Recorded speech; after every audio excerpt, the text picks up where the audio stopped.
Τι έγινε λοιπόν σήμερα το πρωί στο δικαστήριο? Εντάξει, όπως αναμένονταν πήρε αναβολή. Πήρε αναβολή για τις 5 Δεκέμβρη. 5 Δεκέμβρη του 24. Όμως είναι η πρώτη 30, έτσι, πρώτη 32 για την ακρίβεια. Με πόσοι γιατροί είναι που κατηγορούνται? Είναι περίπου 200, είναι 150 με 200, δεν θυμάμαι τον ακριβή αριθμό αυτή τη στιγμή. Οπότε θα παίρνουν συνεχώς αναβολές, φαντάζομαι. Ναι, τώρα, όχι, γιατί αναμένεται και το τρίτο γκρουπ, δηλαδή έχει χωριστεί η δικογραφία σε τρία γκρουπ. Το πρώτο είναι 32, 22 Φλεβάρι είναι η δίκη για το δεύτερο γκρουπ που είναι 90. Λογικά μπορεί να μην πάρει. 22 Φεβρουαρίου μπορεί να μην πάρει αναβολή. Ναι, μπορεί να μην πάρει αναβολή. Δεν υπάρχει λόγος να πάρει αναβολή. Τώρα πήρε αναβολή γιατί οι δικηγόροι είναι η νομίζω εποχή των δικηγόρων. Ναι. Σωστά. Οπότε πήρε αναβολή για η δίκη αυτή πήρε αναβολή για τις 5 Δεκέμβρη. Για δώστε μας λίγο το κλίμα των γιατρών που ήταν εκεί σήμερα και γενικότερα το κλίμα επικρατούσε. Είναι αυτό, να πούμε, είναι η αγανάκτηση που βλέπει στα πρόσωπα και των συναδέλφων για τις άδικες κατηγορίες που μας έχουν προσάψει. Οπότε είναι λογικό να υπάρχει μια, πώς να το πω, ένταση, σωστά. Μια πίκρα, πίκρα βασικά. Πίκρα βασικά, αυτή την λέξη προσπαθούσα να βρω. Πίκρα βασικά. Πίκρα γιατί κατηγορούμαστε άδικα. Κατηγορούνται άδικα οι γιατροί. Θέλετε να μας δώσετε λίγο το ιστορικό, γιατί μας ακούει και ο κόσμος και κάποιος μπορεί να μην το γνωρίζει τι γίνεται. Και επειδή εσχάτως, επιτρέψτε μου ένα σχόλιο, εσχάτως λοιπόν, ακούστηκε ξανά το νοσοκομείο Αγρινίου και κάπου, ξέρετε, ισοπεδώνεται κιόλας όταν ακούς και διάφορα. Ισοπεδώνεται και είναι κρίμα δηλαδή όλο αυτό. Πάντα όταν ακούμε κάτι ή όταν γίνεται κάτι πρέπει να βγαίνουν και οι δυο πλευρές. Όταν βγαίνει μονομερός κάτι δημιουργείται εσφαλμένη εντύπωση στον κόσμο. Όταν κατηγορούνται για το οποιοδήποτε θέμα, οι γιατροί, οποιοδήποτε υπάλληλος, έτσι. Πρέπει να ακούγονται και οι δύο πλευρές και να βγαίνουν προς τα έξω και οι δύο πλευρές.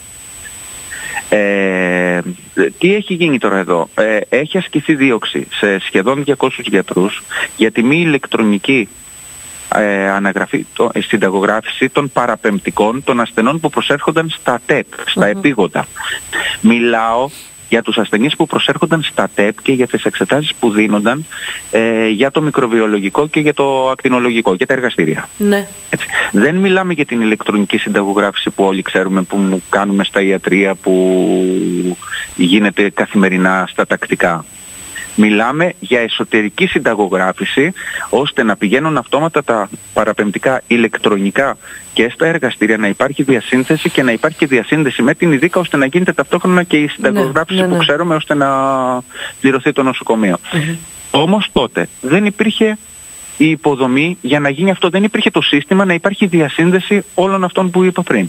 Και το πιο παράλογο είναι και το ίδιο το νοσοκομείο μας είχε μπλοκ προτυπωμένα. Αυτό ήθελα να σας πω, δηλαδή εγώ το έβλεπα αυτό, δηλαδή, κοβόταν το χαρτί και στο δίνε ο άλλος, το ζήσα η ίδια. Δεν τα γράφαμε σε ένα άσπρο χαρτί. Οι γιατροί δεν γράφαν σε ένα άσπρο χαρτί γενική αίματος, για παράδειγμα. Υπήρχαν προτυπωμένα μπλοκ που τα έδινε το νοσοκομείο, τα πλήρωνε το νοσοκομείο. Αυτό, μπορείτε να τα προσκομίσετε όλα αυτά. Σωστά. Εννοείται ότι υπάρχουν αυτά. Όταν λοιπόν αρχές του 21 που ξεκίνησε να γίνεται αυτή η συνταγογράφηση που πρέπει, τα μπλοκ αυτά μαζεύτηκαν. Δεν υπήρχε λόγος να υπάρχουν. Ακριβώς. Παρ' όλα αυτά, από την ώρα που το ίδιο το νοσοκομείο σου δίνει τη δυνατότητα, αφού δεν έχει το ηλεκτρονικό σύστημα όπως πρέπει, να γράψεις σε ένα μπλοκ, πώς γίνεται να σε κατηγορεί κάποιος? Δηλαδή μου κάνει φοβερή εντύπωση αυτό. Δεν το γνώριζε τότε διοικητής αυτό? Φυσικά και το γνώριζε. Και φυσικά και έκανε και παραγγελίες στον blog ώστε να υπάρχουν διαθέσιμα για να γράφουν. Προλάβατε, θα σας ρώταγα γι' αυτό. Οπότε νομίζω αυτό τα λέει όλα. Κυριολεκτικά με ξεπερνάει όλο αυτό το πράγμα, να ταλαιπωρούνται τόσες δεκάδες γιατροί, τόσες δεκάδες άνθρωποι που στο κάτω-κάτω της γραφής θα αφήσουν και τις δουλειές τους, θα τρέχουν και δεν θα σώνουν. Δηλαδή τώρα Και είναι ίσως και ένας τρόπος να απαξιωθεί και ένα νοσοκομείο, το δεις έτσι. Γιατί χτες, αυτό που μου έκανε εντύπωση, ξέρετε, από όλους τους γιατρούς που έδωσαν πολλά χρόνια μάχες στο νοσοκομείο Αγρινίου και συνταξιοδοτήθηκαν, είναι ότι εστίασαν στο ότι φεύγουμε εμείς, έτσι, και πρέπει να αντικατασταθούμε, πρέπει να πάνε γιατροί, και κάτι που το γνωρίζει το κράτος, το γνωρίζει το Υπουργείο, και δεν είναι προς αυτή την κατεύθυνση να γίνουν δηλαδή προσλήψεις γιατρών, προκήρυξης θέσεων πάρα πολύ γρήγορα. Και όταν βγαίνει ένα νοσοκομείο έτσι με ένα προφίλ προς τα έξω που δεν θα το έλεγες και το καλύτερο για διάφορους λόγους, ο άλλος δεν πάει να κάνει τα χαρτιά του να πει ενδιαφέρομαι. Σωστά. Πώς το βιώνετε εσείς όλο αυτό δηλαδή με τους συναδέλφους σας? Τι κάνει η διοίκηση, τι κάνει η ΕΚΤΥΠΕ? Δηλαδή, εδώ δεν μπορεί να τρέχεις να βάζεις πρώτα το κάρο και μετά το άλογο. Δεν γίνονται αυτά. Αυτά είναι ερωτήματα που θα πρέπει να απαντηθούν από τους αρμόδιους, νομίζω. Έχετε δίκιο, αλλά εσείς το σχολιάσατε χτες και πάρα πολλοί γιατροί το σχολιάσατε αυτό χτες. Και μου έκανε τρομερή εντύπωση κυριολεκτικά. Δηλαδή, απ' τη μια πάρα πολύ εύκολα σχολιάζουμε τους γιατρούς και τη δουλειά τους, και απ' την άλλη μεριά σώσαμε, γιατρέ μου. Θα μου πεις, είναι πανάκια το ότι ένας γιατρός είναι αλάνθαστος και όλα αυτά? Δεν λέει κανένας όχι. Αυτό ήθελα να πω, ότι κανένας δεν έχει το αλάνθαστο. Θα πρέπει όμως και στα επίγοντα περιστατικά να είναι και ο έμπειρος γιατρός μαζί με αυτόν που κάνει την ειδικότητα. Πάντα, εννοείται. Όμως αυτό πώς να είναι όμως όταν ένας δεν άνθρωπος... προϋποθέτει πλήρη επάνδρωση των τμήματων ώστε να υπάρχουν. Πέστε μου λοιπόν... Συμφωνώ.